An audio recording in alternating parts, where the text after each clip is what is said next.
Training weapons are very, very important because it allows us to be safe when doing certain things with a firearm, right? So instead of an accident happening, we would just grab, say, a blue gun, and we would go conduct our activities with a blue gun.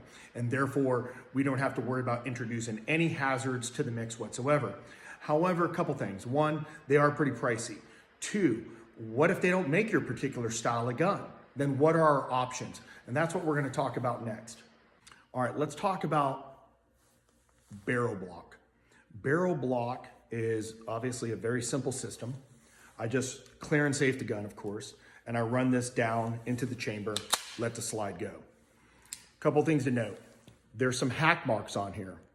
So as an example, if you were running you could be running a Glock 43, a SIG 365, you wouldn't want that much sticking out, especially if you were to do some things from the draw. This would obviously impede your draw.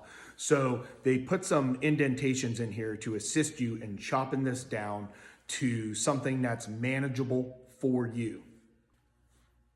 The other thing that they do is they make a round that basically fits into the top of the magazine and blocks it.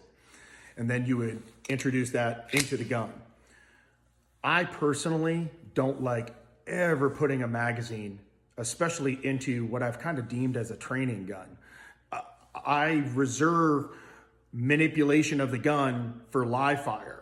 And if I already have this sticking out of the gun, then I'm not in a live fire mode. I'm in a mode of possibly doing combatives. I'm possibly doing some form of CQB. And to me, running around with a mag in the gun is not for me, but obviously somebody must have requested it because they make it. So nevertheless, if you're the type of department, agency, or civilian that really wants their mag in the gun, they've got a block in here, which I think is a really good idea.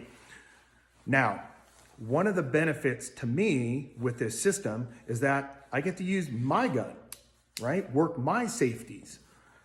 And sometimes when we start stepping into the blue gun arena or the more inert style of gun, you don't get that luxury. You might be using a Glock. That's probably like the most prevalent out there. But you're a guy who carries a SIG. So it feels different. To me, it's a very simplistic way to safe your gun and then still allow you to utilize your gun. Well, maybe an inert gun doesn't have a red dot on it. And maybe some of the training things that you are doing is you're coming into the room and you're still picking targets up. Maybe even you're generic back to a little kid going bang, bang, bang, bang. Well, it's your gun, your sights, your red dot, whatever it is that allows you just to continue to do that. Putting your gun back into your holster that fits. Sometimes we have a fit issue when we run with inert guns. They're not really designed to fit every holster out on the market. Are they pretty close? They are. Are there benefits to those style of guns? There are. So I'm not crashing that party over there.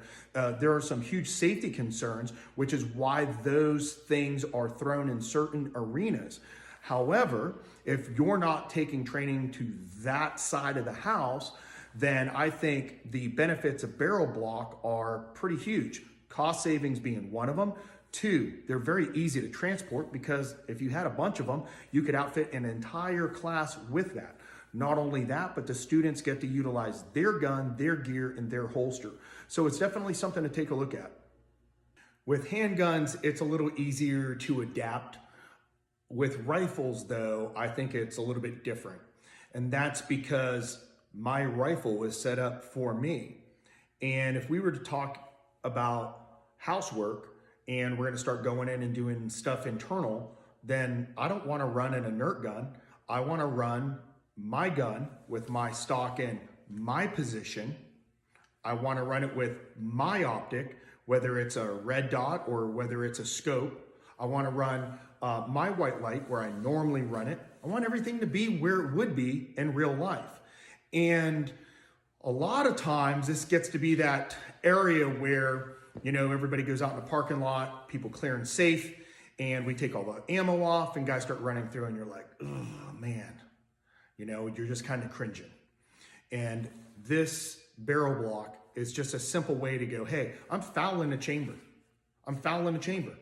You can try to take a real magazine, throw it in here and chamber it, and you're not.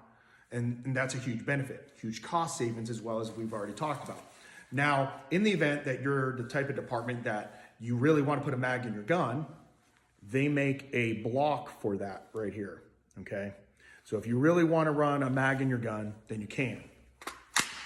So between the magazine block and the barrel block, you're really kind of set up for success. So something to keep in mind in regards to training as another option.